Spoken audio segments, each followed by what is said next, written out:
Back here in Fort Myers, Southwest Florida, another sunny day. Red Sox Fort Myers continues, presented by Jordan's Furniture, the furniture store of the Boston Red Sox. Joined by two-time world champion, Gold Glove winner, ALCS MVP Jackie Bradley Jr. How good does all that sound? It's a lot. That's a lot. A lot in one sentence, but it's amazing. I'm glad to be back down here. I said two-time world champion. Obviously, you were around in 2013, but you were such a big part of 2018. How different was the experience? How different was this offseason after winning a World Series? It was different. I actually felt like I was, a part of actually helping win the World Series.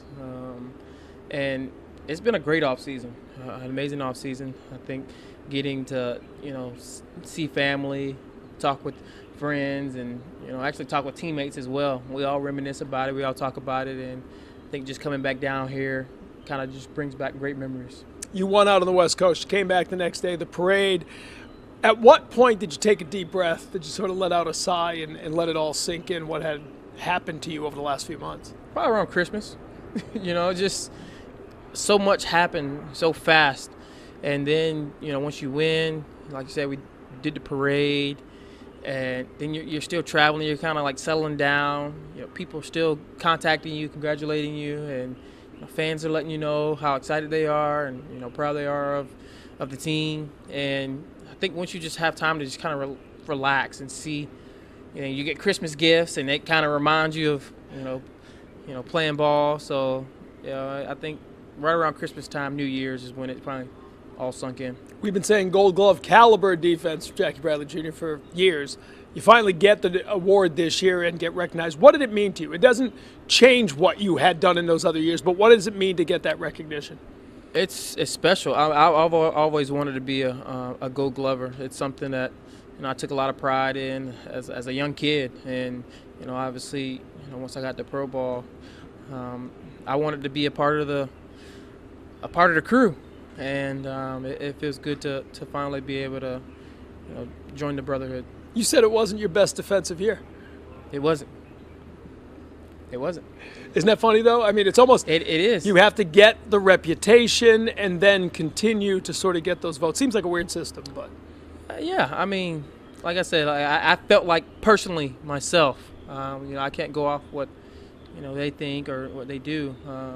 Personally, I felt like there was a lot of improvement I could have made over this past year, and I felt like I've been working on things in order to really up my game a little bit, especially on defense.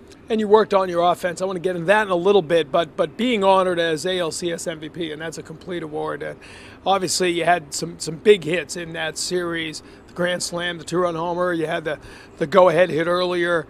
When you heard that, when they announced it, first of all, how does that play out? You're on the field after you win the series. When do they tell you? How do you find that out? Well, I didn't find out personally until I was in the locker room.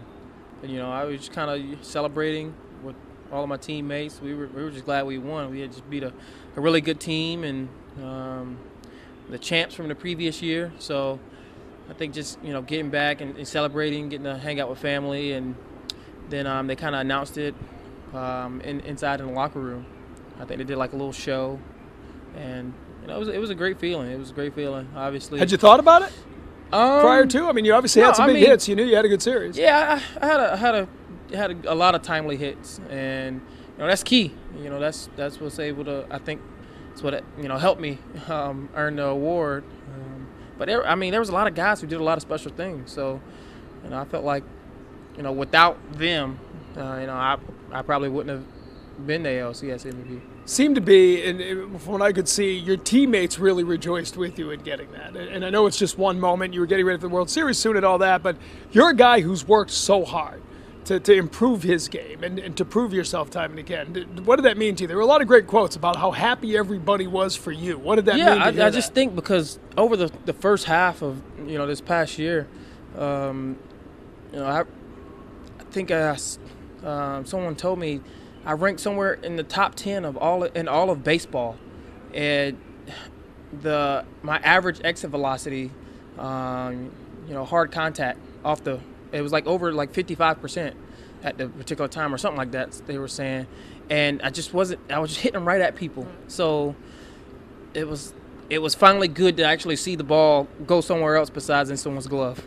And you stuck with it, and you got the results. We're going to take a break, come back, and continue our conversation with Jackie Bradley Jr. here in Southwest Florida as Red Sox and Fort Myers continues.